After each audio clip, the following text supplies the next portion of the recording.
After finishing as the runner-up in his previous 2 attempts at Challenge Roth, Sebastian Kienle finally broke through at Europe's biggest race with a convincing win and another sub-8-hour finish to add to his resume.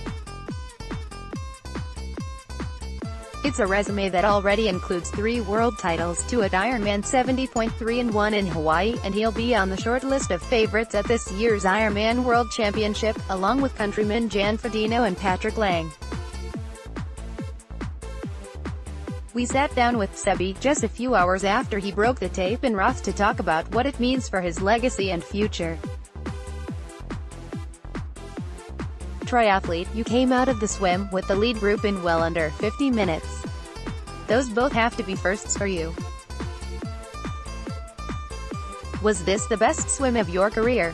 Kienle, well, Lucy didn't pass me. Charles started 3 minutes behind, so that's definitely a success.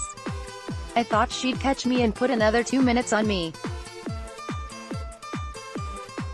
I'm happy to have swum with the front pack, but you can't judge a swim just off the time. The swimmers kind of neutralized themselves, no one wanted to push. I think the only time we started swimming faster was when Lucy caught us.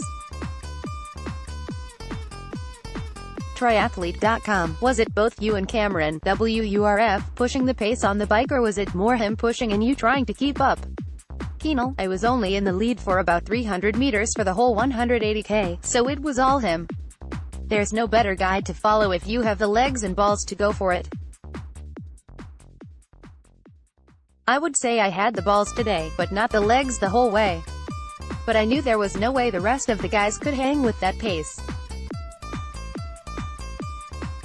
I didn't even realize he was ahead of me at the start of the bike. We came out of the water together, but he must have passed me in T1. I had to burn a whole pack of matches to close the gap, and closing the gap on someone like Cam is no easy thing. I paid for that on the run. It might have looked comfortable from the outside, but it was anything but comfortable on the inside. Triathlete.com, you said before the race that winning in Roth would give you the long course Grand Slam. What does it mean to you to join Jan, Frodeno, and Daniela Reef in accomplishing such a rare feat? Editor's note, Mirinda Carfrae has also won all 3 titles. Kienle, I used that phrase because I don't know how else to describe it. In long course racing, those are the 4 races that mean the most and are hardest to win. Usually I just take every race on its own, but at my age you start thinking about what you can do so that people don't forget about you. I think what it really shows is consistent quality racing over a very long stretch. When I look back at my 70.3 World Championships, I can't believe how long ago those were. But I still feel like there are places where I can improve. Triathlete.com, this season has been quite different for you. You checked off Kona qualification last winter in Cozumel, so you were able to do things like Cape Epic and Roth. Do you feel like you have a little more freedom this year with your schedule, and might that set you up better for Kona? Kienle, it's very difficult to say. Of course, Kona is always the ultimate goal. After doing Cozumel, I had the choice of either doing Roth or not doing any iron distance races this year.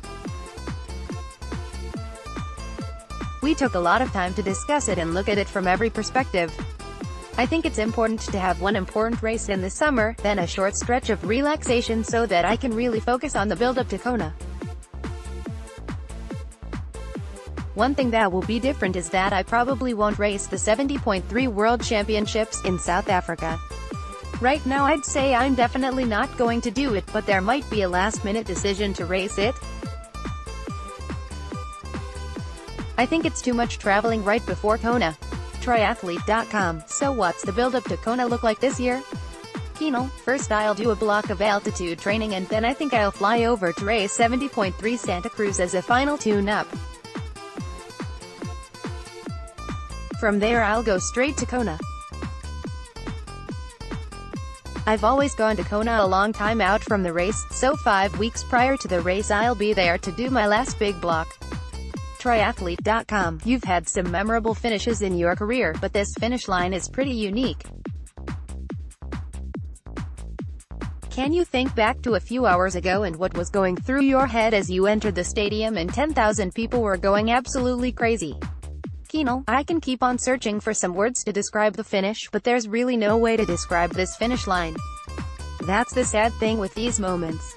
You can't just push record and save them forever. The race lives up to the hype. It's this race in Kona.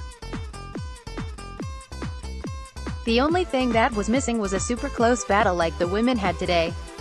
They really stole the show, that's for sure. I think the more you hate yourself over the last 10K, the more you love yourself at the finish. The position was pretty much set for me over the last 10K. I knew Andy Street's chances of catching me were pretty low at that point. So I really wasn't going all out because I wasn't so worried about my time. Maybe it would have been different if the world record was possible, but right now I don't even know what my finish time was. Related photos, 2018 Challenge Roth.